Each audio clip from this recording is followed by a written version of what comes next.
ഓം നമോ ഭഗവതേ വാസുദേവായ.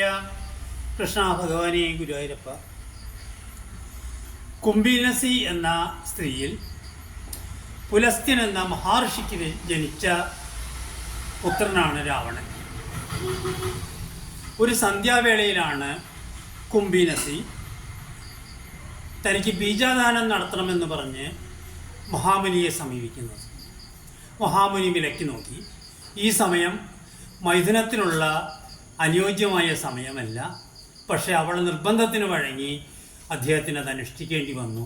അപ്പോൾ തന്നെ അദ്ദേഹം പറഞ്ഞു, നിനക്ക് ജനിക്കുന്ന പുത്രൻ മഹാദ്രോഹിയായിരിക്കും, മഹാകാരനായിരിക്കും എന്ന് പറഞ്ഞു. അങ്ങനെയാണ് 10 തലയുള്ള രാവണൻ ജനിച്ചത്. തനിക്ക് അതുല്യമായ ശക്തികൾ കിട്ടാനായി ബ്രഹ്മാവിനെ തപസ് ചെയ്തു. ബ്രഹ്മാവിനറിയാമായിരുന്നു പ്രത്യക്ഷപ്പെട്ടാൽ അത് ദ്രോഹം മാത്രമേ ഉണ്ടാവുകയുള്ളൂ എന്ന്. പക്ഷേ അവസാനം തൻ്റെ ഓരോരോ തലകളായി ഹോമകുണ്ഡത്തിലേക്ക് രാവണൻ വെട്ടിയെറിഞ്ഞു.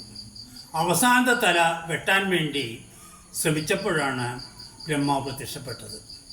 അങ്ങനെ ഒരുപാട് വരങ്ങൾ കരസ്ഥമാക്കി.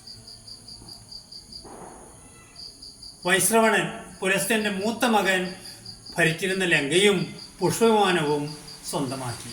പിന്നീട് ദേവന്മാർക്കും മനുഷ്യർക്കും സന്യാസിമാർക്കും ദ്രോഹം മാത്രമേ രാവണൻ ചെയ്തുള്ളൂ. അങ്ങനെയുള്ള രാവണൻ്റെ കോട്ടയിലേക്കാണ് ഹനുമാൻ സ്വാമി കടന്നു വരുന്നത്. ലങ്കാലക്ഷ്മിക്ക് മോക്ഷം കിട്ടുന്നൊരു സമയമാണ്. ഇവിടെയും ചില കാര്യങ്ങൾ ഓർക്കണം.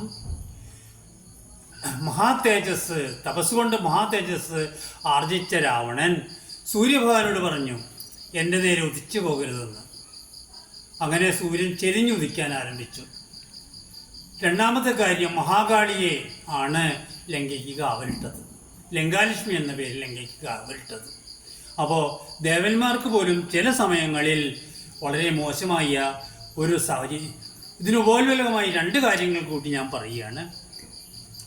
ദക്ഷ പ്രജാപതിയുടെ യാഗത്തിലേക്ക് മഹാദേവനെ ദക്ഷ പ്രജാപതി വിളിച്ചില്ല. ഇതിൽ നിന്നെന്താ, സതീദേവി ദക്ഷപ്രജാപതിയുടെ യാഗശാലയിലേക്ക് ചെന്നു.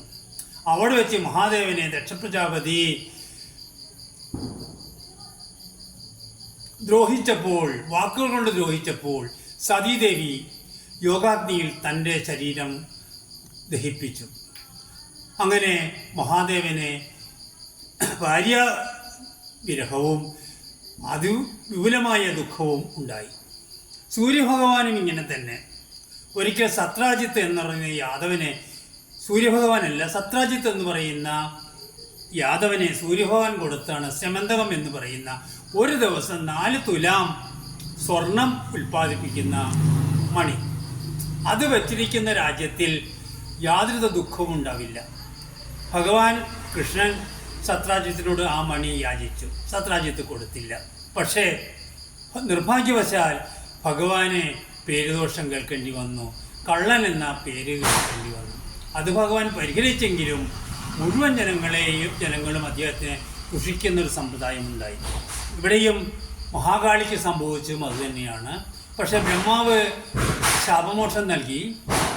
ഒരു കുരങ്ങൻ ഇങ്ങനെ വരും. അന്ന് അവനോട് നീ താടനം അടി ഏറ്റുവാങ്ങുമ്പോൾ നിനക്ക് മോചനം എന്ന് പറഞ്ഞിരുന്നു. ദേവി അതിനുവേണ്ടി കാത്തിരിക്കുകയാണ്. കേട്ടോളൂ. പ്രകൃതി ചപലമധിക ചപലമജലം മഹാ പ്രാകാരവും മുറിച്ച് ആകാരവും മറച്ച്. പ്രാകാരം കെട്ടിടം. തൻ്റെ ശരീരം കടുകുമണിയോളമാക്കിയിട്ടാണ് കടക്കാൻ പോകുന്നത്. അഞ്ജനാനന്ദനാ നിർഭയം, ഒരു ഭയവുമില്ല. അങ്ങനെയുള്ള ഹനുമാൻ ഉടൽ കടുകിനോട് സമിടത്ത് കാൽ മുമ്പിൽ വെച്ച് ഉള്ളിൽ കടപ്പാൻ തുടങ്ങും ദശാന്തരെ. കഠിനതലൊരു രജനി പരിയേഷമായി കാണായി ദാശൂലങ്കാശ്രിയയും തഥാ. ഒരു രാക്ഷസിയെ പോലെയാണ് ദേവി അവിടെ നിലകൊള്ളുന്നത്. ദേവി ഇങ്ങോട്ട് വന്നു. ദേവി പറയുകയാണ്, ഇവിടെ വരുവതിനോ പറയുന്നത് മൂലം ഭവാൻ ഏകനായി ചോരനോ ചൊല്ലു നിൻവാഞ്ചിതം. എന്തിനാണ് നീ ഇവിടെ വന്നത് എന്ന് ചോദിക്കുകയാണ്. അസുരസുര നശുഭൃംഗാദി ജന്തുക്കൾ മറ്റാർക്കുമേ വന്നുകൂടാ ഞാനറിയാതെ. ഒരാൾക്കും ഈച്ച പോലും എൻ്റെ അനുവാദമില്ലാതെ ഈ കൊട്ടാരത്തിലേക്ക് കടക്കില്ല. ഇതി പരുഷവചനമോടണഞ്ഞ് താടിച്ചു. വേറെ രോഷേണ് താടിച്ചു കവീന്ദ്രനും. ദേവി മാരുതിയെ ഒരടി കവളത്തേക്ക് കൊടുത്തു. മാരുതി തൻ്റെ ആ മുഴുവൻ ശക്തി എടുത്തുകൊണ്ട് മഹാകാളിക്ക് ഒരടി കൊടുത്തു. മഹാകാളിയുടെ വായിൽ നിന്ന് ചോര വന്നു. രഘുകുല വരജ സജീവാ മുഷ്ടിപ്രഹാരേണ പതിച്ചു മമിച്ചതു ചോരയും. കവിവരനോട് അവൾ എഴുന്നേറ്റ് ചൊല്ലിയിടിനാൻ, കണ്ടേനടോ തവ ബാഹുബലം സഹേ. മാരുതിയുടെ ബാഹുബലം എന്ന് പറയുന്നത് ഭയങ്കരമാണ്. ഹിമാലയത്തിൽ പോയിട്ട് ദിവ്യൗഷധങ്ങൾ കാണാതെ വന്നപ്പോൾ ഹിമാലയത്തിൻ്റെ ഒരു പർവ്വതത്തിനെ തന്നെ എടുത്തുകൊണ്ട് വന്ന ആളാണ് മാരുതി. കണ്ടേനടോ തവ ബാഹുബലം സഹേ വിധിവിഹിതമിതുമാ പുരൈവ ദാതാവുതാൻ വീരാ പറഞ്ഞു തന്നോട് മുന്നമേ. സകല ജഗതി സനാതനൻ മാധവൻ സാക്ഷാൽ മഹാവിഷ്ണുമൂർത്തി നാരായണൻ കമലനവനിയിൽ അവതരിക്കുമ്പോൾ കാരുണ്യമോടംശ വിശദീവജേ. ദശധർമ്മജനയനായി മാ പ്രാർത്ഥന ത്രേതായുഗേ ധർമ്മദേവരക്ഷാർത്ഥമായി ജനകവരൻ്റെ മകളായി നിജമായും ജാതയാം പങ്ക്തിമുഖവിനാശനത്തിനായി. അപ്പോൾ ദേവി പറയുകയാണ്, സീതാദേവിയെ കൊണ്ട് വേണം രാവണന് നാശമുണ്ടാവാൻ എന്ന് ബ്രഹ്മാവിനോട് പറഞ്ഞിട്ടുണ്ട്.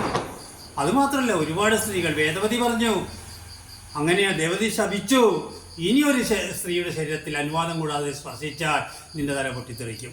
ഉർവശിയെ രംഭ തിലോത്തമ തുടങ്ങിയവരെ പ്രാപിച്ചപ്പോൾ അവരും ദേവനർത്തകികളും അവർ ശപിച്ചു, സ്ത്രീ മൂലം നിനക്ക് ആപത്ത് വരുമെന്ന്.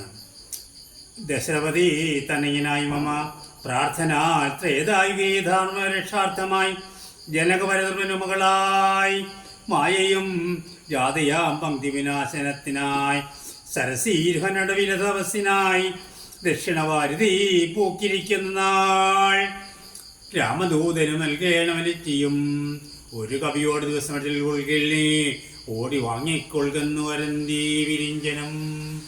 ഓ നമോ ഭഗവതേ.